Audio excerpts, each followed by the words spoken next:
Gold, the final frontier. These are the voyages of the starship Thousandair, whose mission is to seek intelligent life, to find the disciplined among us. Yes, that's Liberty riding a buffalo. Where was I? Whose mission is to seek those who want more. There's nothing wrong with wanting more, a lot more, and to demonstrate that it's very possible. Anyone can do it. Trust me, I'm probably the most unimpressive person you'll ever meet. Not that I'm where I want to be yet, by any means. But I think I just may pull it off. I got big plans. Big plans. Maybe we'll get there, maybe we won't. But there's one thing for sure. I'm gonna give it my all. And if it works out, it's gonna be a great story. Just a washed up old guy with an iPhone 11 and a crap job a high schooler could do. What's different about me and the losers of the past? The difference is technology, and I'm using it. Hit that like, friendo. Self-Hordian was first, last video. Check out his channel, First Class Thousandair from across the pond. Legendary. For the first time in history, we have a device we can carry around in our pocket. A device that gives us instant access to more books than that are in all of the world's libraries and universities combined. Think about that. If such a device fell into someone's hand any time in history, any other time when people did not have smartphones, that would basically be the beginning of a superhero story, or perhaps a supervillain. And why would they be elevated to so much power? I'm at the laundromat right now. That's right, I don't even have a washer and dryer in my home. Did it stop me from continuing to make my video this morning?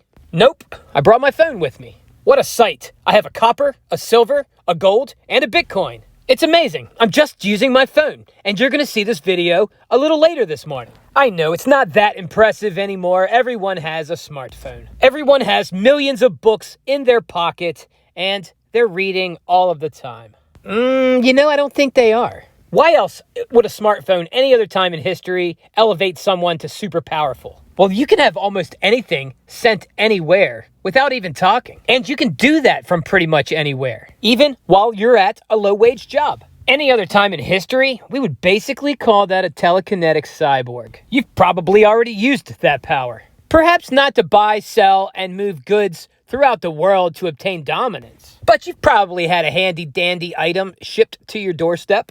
Phones, they're amazing. I mean, who even gets lost anymore? I remember going to the mall with friends or family, and we set up rendezvous points. Because we did not have phones. We would say, let's just meet at the food court in about an hour.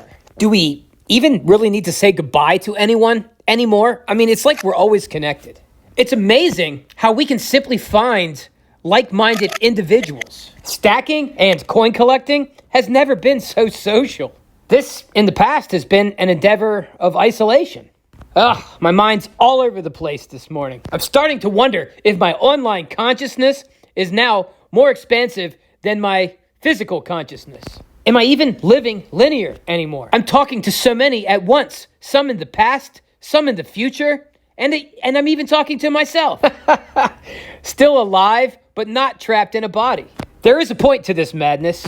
And the point is, if you're fortunate enough to have one of these smartphones, you may very well not understand all of the power that you truly have. And if you start to utilize it, even in little bits and increments, the compounding effect can change your life drastically, quickly. More technologies are on the way. Some of them are already here, and they're amazing as well. You could choose to be superstitious or fearful of these technologies, and I think that would be a big mistake. Early adopters of new technologies typically win exponentially. Media headlines are always spooky because that's what sells. It also makes for more entertaining movies. Who's more entertaining, a Terminator robot or C-3PO? The doom and gloom sells, no doubt. But things are probably going to go very well. New technologies, which are new tools, will most likely elevate prosperity drastically. I don't know about you, but I'm sick of living down here, and I would like to live up there. And again,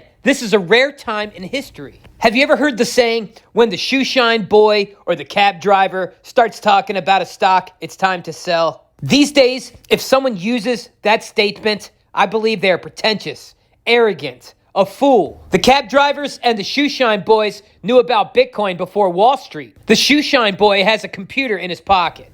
The cab driver has a computer in his pocket. The janitor has a computer in his pocket. And even before this advancement in technology, there has been a janitor to move on to be a millionaire, a multimillionaire. His name was Ronald Read. Ronald Read. Look him up. While you're at it, look up the cab driver that became a billionaire. Liu Yiqian, a Shanghai cab driver. He became a billionaire. He even went on to buy a piece of artwork from Christie's for over $100 million. Is it probable an average worker that swings for the fences will be that successful? That wealthy? I don't know. What I do think I know is that if you aim for the stars, you might hit the moon.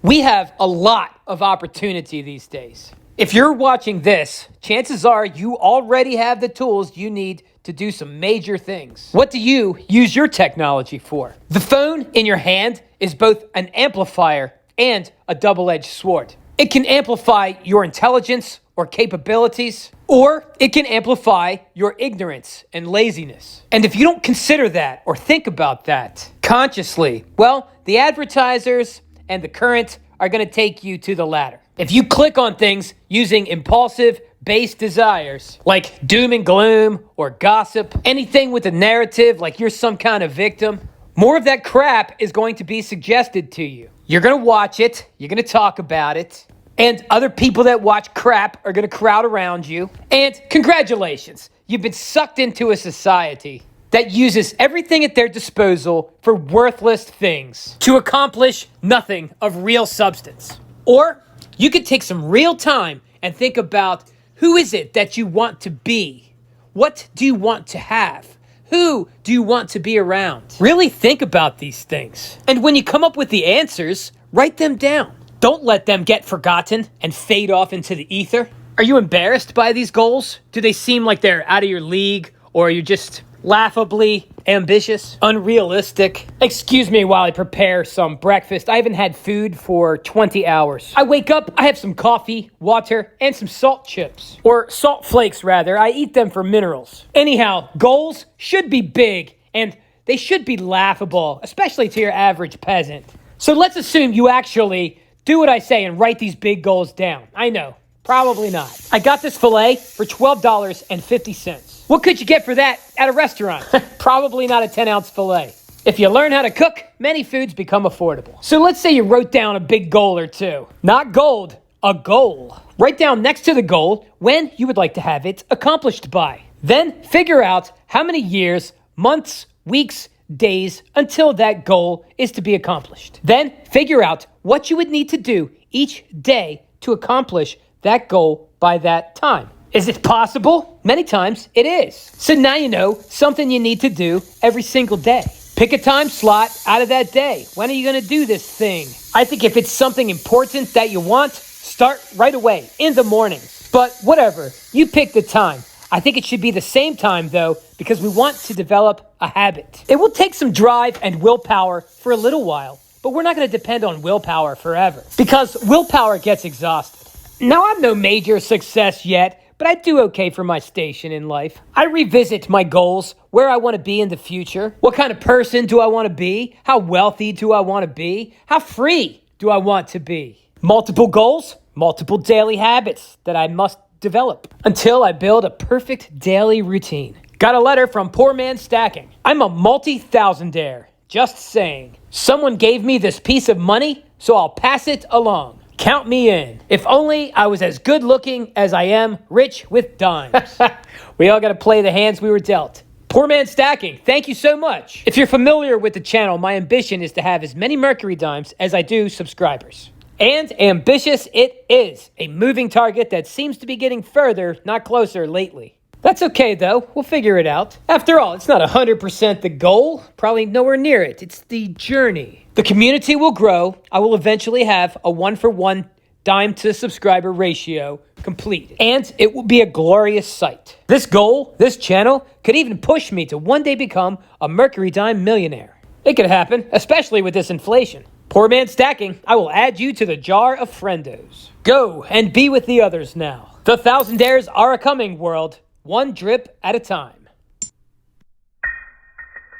Dramatic. Don't ever underestimate the constant drip. All right, I guess that's it. Did you enjoy the video? If you did, subscribe and stick around. I'll never sell out to bullion dealers or mining companies. So when you hear my opinion on gold and silver, that's exactly what it is. My opinion, not peddling. Don't forget to hit that like button and spread this message. But you better hurry, because that's it. That is it! Thousandaire Radio, Wicked Shout. Join the pen pals. You can now write me at The Thousandaire Collector, 1700 Sullivan Trail, Suite 7, Box 111, Easton, Pennsylvania, 18040. Don't forget to include your info so I can put you on my mailing list.